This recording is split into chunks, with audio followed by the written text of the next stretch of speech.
लग्नानंतर होईलच प्रेम या मालिकेच्या पुढील भागात आपण पाहत असतो की वसू आणि रम्याची वाट लावायची खरं तरी ते काव्य आणि नंदिनीने ठरवलेलं असतं. आता खरं तरी इकडे सगळे छान असे रेडी होऊन आलेले असतात.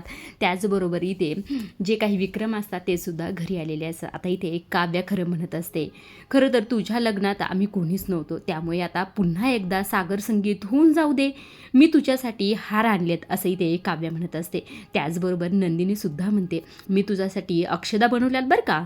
तेव्हा लगेच पारसुद्धा म्हणतो, मी तर तुझ्या नावाचं मंगळसूत्र आणलंय, तुझ्या नावाचं मंगळसूत्र माझ्या हातात आहे रम्या, असं म्हणून तिला मंगळसूत्र दाखवत असतो. हे पाहून तर खरं तर इकडे रम्याला खूप मोठा धक्का बसलेला. त्याच वेळी खरं जीवा म्हणत असतो, मी तर तुझ्यासाठी अंतरपाठ घेऊन आलेला होई.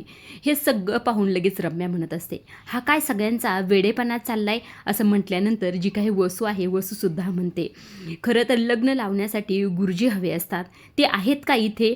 असं म्हटल्यानंतर खरं तर एकदम करेक्ट टायमिंगला इथे गुरुजीची एंट्री झालेली असते. आल्याबरोबर गुरुजी म्हणत असतात, जिथे कमी तिथे आम्ही, असं म्हणून गुरुजींनी एंट्री केलेली असते. आता गुरुजींना पाहून खरं तर इथे रम्याच्या चेहऱ्याचा रंगच उडालेला असतो. त्याचबरोबर विजयचा सुद्धा. म्हणजे हा सगळा काही इथे काव्य आणि नंदिनीचा प्लॅन इथे सक्सेस झालेला आहे.